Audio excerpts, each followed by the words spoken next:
Why settle for one flavor when you can have three? Today we're making butter cookies in vanilla, chocolate and red velvet, and they are so delicious and melt in your mouth. So let's start. You need half cup of sugar for this recipe. Then you are going to put it in a blender because you want to blend, but you are not blending till it's smooth, just till the granules of the sugar dissolves. And then we are going to take half cup of margarine. I'm using margarine. You can use butter if you have, and this butter is actually softened butter.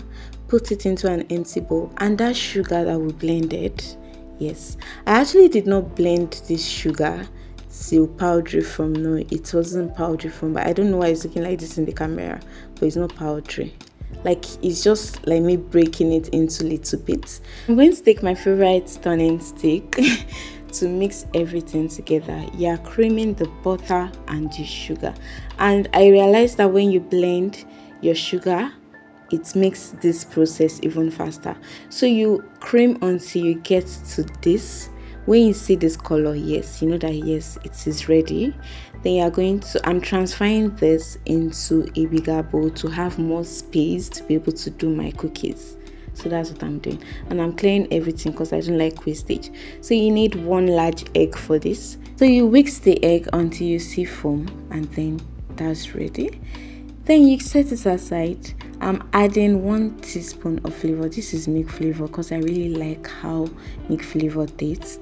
So I'm going to add my egg into my batter in little doses. Yeah, we are doing this so that it will actually be very easy for you to mix. So I'm going to get a cup of flour, but it's just not 1 cup of flour we're using for this recipe, no, but that will be added at a later time. So I'm just going to sieve this. What's the essence of you sieving your flour? To remove any debris that may be in the flour. So you get your flour to mix in the wet and the dry ingredients together. That's the flour with the creamed sugar and butter. So you just mix everything together till it's even. You can see now that it has actually incorporated well with the flour. So after it has gotten to this point, you are going to add the remaining egg, and then you are going to add 1/3 cup of flour. That's 1/3 of flour. So you sieve that too, and then that same spatula you are going to use to mix it. So you can see that to make cookies is actually very easy, and you don't need a lot of ingredients. I think we just use like 4 ingredients for this here. So you mix everything together, and you can see this is the consistency we want, because we are going to be making use of a piping bag, and you want your batter to come out of the piping bag. So this is the piping bag we'll be using for this recipe. This is the piping nozzle we'll be using, 2D tip, and this is the coupler we are going to attach the piping nozzle on it. So this is the base. We are going to put the piping nozzle on it. Hope you're understanding me well. And the piping bag, you just drop it into it. It actually makes it easy for you to pipe. And then we are going to get the ring, which we are going to use. This is the ring. So we are going to screw the piping nozzle with the coupler, with the base.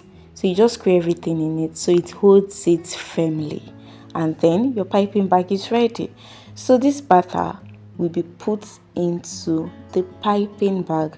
So we are starting off with vanilla cookies because it doesn't need anything extra. So you are just going to put your batter into this, and then move the batter down in the piping bag so that it will be easy to come out, so you can see.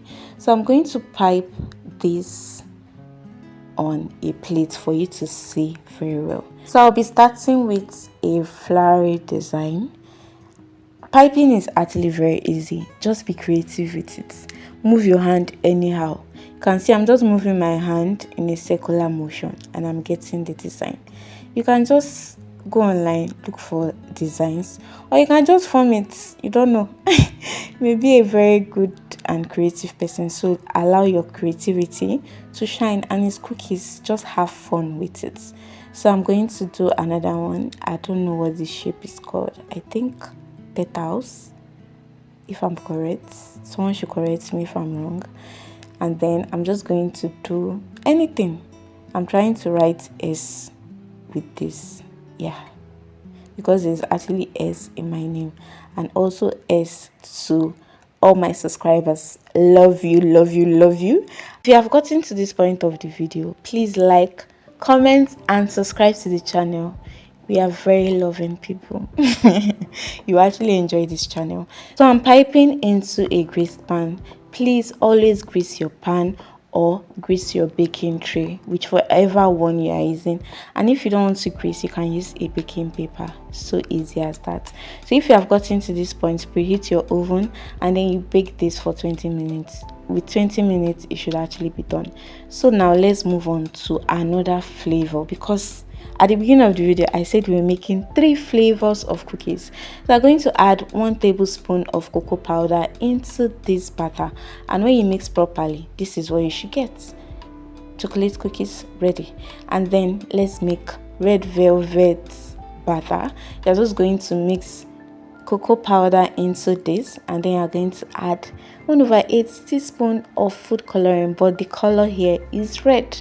Mix everything till it is well incorporated, till you don't see those vanilla-ish batter again. So you can see it's completely red, and then you're just going to transfer that into your piping bag and just pipe into a greased pan. Because I wanted to try different texture of cookies, I wanted this chocolate cookie texture to be different, so I kept it in the fridge for 20 minutes, and when I brought it out, it was actually harder to pipe. Yes, it was harder to pipe. You can even see that the way I was even doing it was taking a lot and it was drying. So we're just going to bake that. And this red velvet too, I left it in the fridge for 30 minutes or thereabouts, but it was easier. So I was not like, is it the coloring that made it smooth like this or what? I actually don't understand that principle. Even anybody understand, please leave it in the comment section. So I'm just drawing the love pattern because I just want to experiment and just do different kind of things with my batter. So you can see how beautiful this red looks like. I actually really enjoy this red. So after baking for 20 minutes, this is what we get. A tip you should know when baking your cookie is that when you put it in an oven and it bakes, don't allow it to become so crunchy or so hard in the oven. No, you don't want that. Bring it out from the oven and then allow it to cool. When it cools, it actually becomes harder. You can see how beautiful this chocolate, red velvet, and vanilla are looking. This vanilla was actually the softest of all the cookies. That's what I noticed. I think maybe it's the addition of all the additives that made the other ones crunchier, but this is actually the texture of the vanilla cookies. Which one will I say is my best? I actually don't know. They taste similar, but they don't taste alike. So I'm just going to pack these cookies into a clear bag because it actually can be a side hustle for some. Imagine selling this type of cookies to people. Of course they will buy. If someone brings it to me, I would actually buy. So it now depends on you to actually know the amount. You can check my other video, how to start a cookie business, on how I analyze the costs. And this is actually a good snack you can give your kids to take to school. I'll actually be happy if my mom gives this to me. So this is the texture of the red velvet cookie, and this is actually the texture of the chocolate cookie. So you can see these are crunchier.